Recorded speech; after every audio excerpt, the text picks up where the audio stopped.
Om Prakash murder ಪ್ರಕರಣಕ್ಕೆ ಸಂಬಂಧಿಸಿದಂತೆ ತಾಯಿ ತಂಗಿ ವಿರುದ್ಧ ದೂರು ದಾಖಲಾಗಿದೆ. ನನ್ನ ತಾಯಿ ಪಲ್ಲವಿ ತಂದೆಗೆ ಕೊಲೆ ಬೆದರಿಕೆ ಹಾಕಿದ್ರು. A1 ಆರೋಪಿ ಪಲ್ಲವಿ, A2 ಕೃತಿ ಅಂತ ಖಾಕಿ ಪಡೆ ಉಲ್ಲೇಖಿಸಿದೆ. ಒಂದು ವಾರದಿಂದಲೇ ಓಂ ಪ್ರಕಾಶ್ ಕೊಲೆಗೆ ಬೆದರಿಕೆ ಹಾಕಲಾಗಿತ್ತು. ಓಂ ಪ್ರಕಾಶ್ ಪುತ್ರ ಕಾರ್ತಿಕೇಶ್ ಈ ಸ್ಫೋಟಕ ರಹಸ್ಯವನ್ನ ಬಿಚ್ಚಿಟ್ಟಿದ್ದಾರೆ. ಬೆದರಿಕೆ ಹಿನ್ನೆಲೆ ಸಹೋದರಿ ಸರಿತಾ ಮನೆಯಲ್ಲಿದ್ರು ಓಂ ಪ್ರಕಾಶ್. 2 ದಿನದ ಹಿಂದಷ್ಟೇ ಓಂ ಪ್ರಕಾಶ್ ರನ್ನ ಕರ್ಕೊಂಡು ಬಂದಿದ್ದು ಪುತ್ರಿ ಕೃತಿ. ತಂದೆಯನ್ನ ಪೀಡಿಸಿ ಮನೆಗೆ ಕರ್ಕೊಂಡ್ ಬಂದಿದ್ರು. ಪ್ರತಿ ದಿನವೂ ಓಂ ಪ್ರಕಾಶ್ ಜೊತೆ ಪತ್ನಿ ಪಲ್ಲವಿ ಜಗಳ ಆಡ್ತಾ ಇದ್ರು. ಸಂಜೆ 5 ಗಂಟೆಗೆ ಪಕ್ಕದ ಮನೆಯವರಿಂದ ನನಗೆ ಕಾಲ್ ಬಂದಿದೆ. ಜಯಶ್ರೀ ಶ್ರೀಧರ್ ನನಗೆ ಕರೆ ಮಾಡಿ ಕೊಲೆ ವಿಚಾರ ತಿಳಿಸಿದ್ರು. ತಮ್ಮ ತಂದೆ ಮೃತದೇಹ ಕೆಳಗೆ ಬಿದ್ದಿರೋ ಬಗ್ಗೆ ಮಾಹಿತಿ ನೀಡಿದ್ರು. ನಮ್ಮ ತಂದೆಯವರ ತಲೆ ಮೈ ತುಂಬಾ ರಕ್ತ ಆಗಿತ್ತು. ದೇಹದ ಪಕ್ಕದಲ್ಲಿ ಬಾಟಲ್ ಚಾಕು ಬಿದ್ದಿತ್ತು. ನನ್ನ ತಾಯಿ ಪಲ್ಲವಿ, ತಂಗಿ ಕೃತಿ ಕೊಲೆ ಮಾಡಿರೋ ಶಂಕೆ ಇದೆ ಅಂತ ಓಂ ಪ್ರಕಾಶ್ ಪುತ್ರ ಕಾರ್ತಿಕೇಶ್ ದೂರು ಕೊಟ್ಟಿದ್ದಾರೆ. ಸ್ಫೋಟಕ ರಹಸ್ಯವನ್ನ ಬಿಚ್ಚಿಟ್ಟಿದ್ದಾರೆ. ಪೊಲೀಸರಿಗೆ ನೀಡಿದಂತ ದೂರಿನಲ್ಲಿ ಪುತ್ರ ಕಾರ್ತಿಕೇಶ್ ಉಲ್ಲೇಖ ಮಾಡಿದ್ದಾರೆ. ತಾಯಿ ಮತ್ತು ತನ್ನ ತಂಗಿಯ ವಿರುದ್ಧ ದೂರನ್ನ ಕೊಟ್ಟಿದ್ದಾರೆ. ಓಂ ಪ್ರಕಾಶ್ ಪುತ್ರ ಕಾರ್ತಿಕೇಶ್ ಈ ಬಗ್ಗೆ ಹೆಚ್ಚಿನ ಡೀಟೇಲ್ಸ್ ಕೊಡ್ತಾರೆ ನಮ್ಮ ಪ್ರತಿನಿಧಿ ಚೇತನ್ ಸಂಪರ್ಕದಲ್ಲಿದ್ದಾರೆ. ಚೇತನ್, ಈಗ ದೂರು ದಾಖಲಾಗಿದೆ, FIR ಆಗಿದೆ.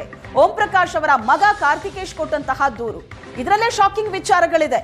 ತನ್ನ ತಾಯಿ ಮತ್ತು ತಂಗಿ ಬಗ್ಗೆ ದೂರು ಕೊಟ್ಟಿದ್ದಾರೆ. ವಾರಗಳಿಂದ ಕೊಲೆ ಬೆದರಿಕೆ ಹಾಕ್ತಾ ಇದ್ರು ಅಂತ, ಅಂದ್ರೆ ಅಂಥದ್ದೊಂದು ಮುನ್ಸೂಚನೆ ಇತ್ತು. ನಾನ್ ಬಿಡಲ್ಲ, ನಾನ್ ಸಾಯಿಸ್ತೀನಿ ಅನ್ನೋದೊಂದು ಬೆದರಿಕೆಯನ್ನ ಹಾಗಾದ್ರೆ ಪತ್ನಿ ಹಾಕ್ತಾ ಇದ್ರು. ಅದ್ರ ಬಗ್ಗೆ ಉಲ್ಲೇಖ ಆಗಿದೆ ಹಾಗಾದ್ರೆ FIR ನಲ್ಲಿ. ಬೇರೆ ಏನೆಲ್ಲ ಇದೆ?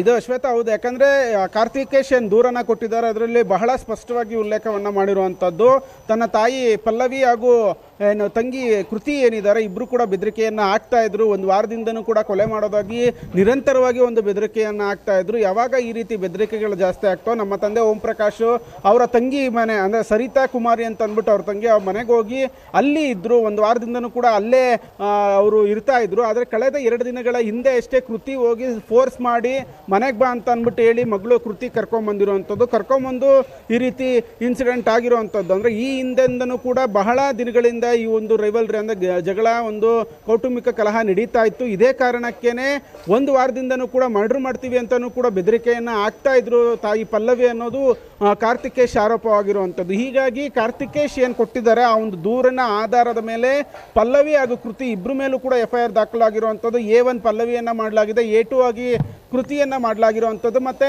A1 ಪಲ್ಲವಿಯನ್ನು ಬಂಧನ ಮಾಡಿ ಪ್ರಕ್ರಿಯೆಯನ್ನು ಕೂಡ ಇದೀಗ ಪೊಲೀಸರು ಮುಗಿಸಿರುವಂಥದ್ದು.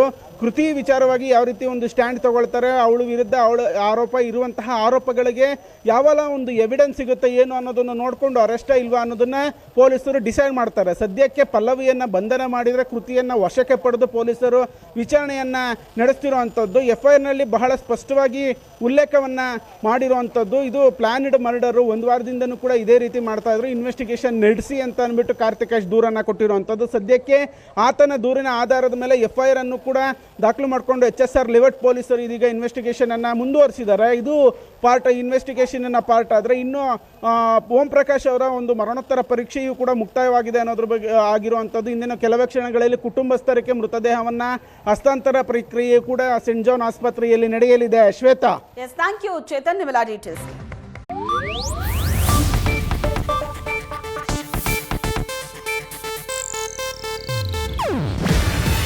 ಇದು ಏಷ್ಯಾನೆಟ್ ನ್ಯೂಸ್ ನೆಟ್ವರ್ಕ್ ಪ್ರಸ್ತುತಿ. ನೀವು ನೋಡ್ತಿದ್ದೀರಾ ಏಷ್ಯಾನೆಟ್ ಸುವರ್ಣ ನ್ಯೂಸ್.